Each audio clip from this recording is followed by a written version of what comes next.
Hello दोस्तों, कैसे हैं आप। उम्मीद करती हूँ आप सभी बहुत अच्छे होंगे।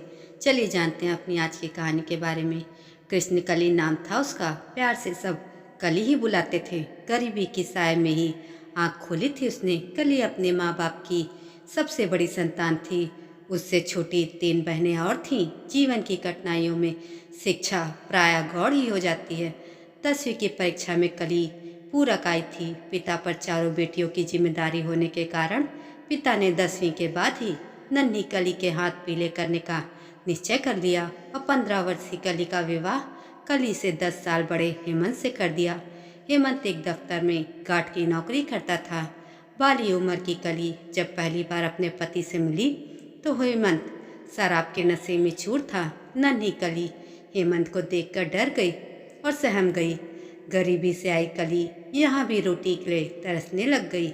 नियति मान के कली अपने दायित्व का निर्वाह करती चली गई और हेमंत आए दिन उसकी मार पिटाई करता रहता था। साल भर बाद कली गर्भवती हो गई। कली ने 2 जुड़वा लड़कों को जन्म दिया। बाली उम्र में ही कली 2 जुड़वा बच्चों की माँ बन गई। हेमंत का नशे से लीवर खराब हो गया और उसका स्वास्थ्य दिन ब दिन गिरने लगा। जुड़वा बच्चों को देखने के साथ कली अपने पति की भी सेवा करती थी, लेकिन गरीबी के कारण वह इलाज भी नहीं करवा पा रही थी। जुड़वा बच्चे 1 साल के हुए थे कि हेमंत चिर निद्रा में सो गया।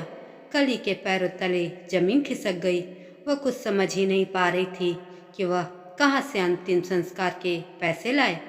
कली ने अपने ही पड़ोसियों से पैसे उधार लेकर उसका अंतिम संस्कार और अन्य सारे काम किए। 15 दिन बाद कली ने एक स्कूल में चपरासी की नौकरी कर ली। स्कूल जाती तो सास के उलाहने सुनती कि सज धज कर पता नहीं कहाँ जाती है। जीवन की पीड़ाओं को झेलते हुए कली ने चुप्पी ही साध ली थी। कुछ समय पश्चात कली ने अपने बच्चों का भी स्कूल में दाखिला करवा दिया। धीरे धीरे कली कर्ज से मुक्त हो गई और उसने पढ़ाई शुरू कर दी। आसपास के रिक्शे वाले और अन्य काम वाले अक्सर कली के सामने पुनः विवाह का प्रस्ताव रखते, लेकिन कली ने अपना सारा ध्यान अपनी पढ़ाई और नौकरी पर लगा दिया।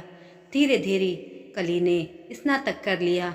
अब कली का एकमात्र उद्देश्य सरकारी नौकरी पाना था। कली ने दिन रात एक कर दिया और उसने कई प्रतियोगी परीक्षाएं भी दी।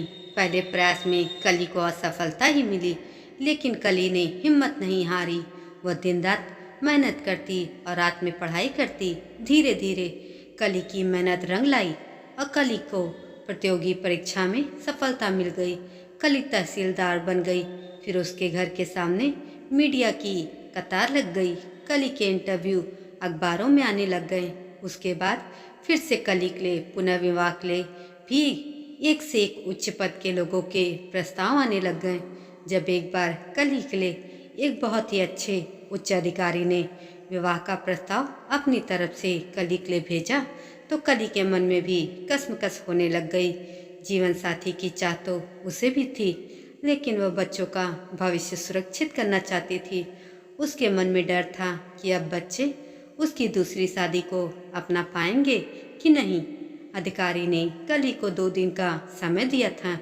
कली के मन में ममता और स्वयं के जीवन के बीच युद्ध चल रहा था। कली रात भर सो नहीं पाई थी। दूसरे दिन का सूर्य ढल रहा था। इधर कली के जीवन की भी शाम होती नजर आ रही थी। वह ममता और अपने जीवन में फैसला नहीं कर पा रही थी। फिर कली ने उस अधिकारी को दृढ़ता के साथ फोन लगाया और ना में जवाब दे दिया। उसकी ममता उसके स्वयं के जीवन से जीत गई थी। माँ की ममता ने उसके आंखों के कोरों को गीला कर दिया था। वह स्वयं विजयी महसूस कर रही थी। सोच रही थी कि माँ की ममता में तो 100 कली निछावर हैं। वह अंदर ही अंदर अपने साहस की जीत का जश्न मना रही थी। दोस्तों, ये कहानी आपको कैसी लगी कमेंट करके ज़रूर बताइएगा और ऐसी अन्य कहानियों के लिए मेरे चैनल को भी सब्सक्राइब जरूर करिएगा। धन्यवाद।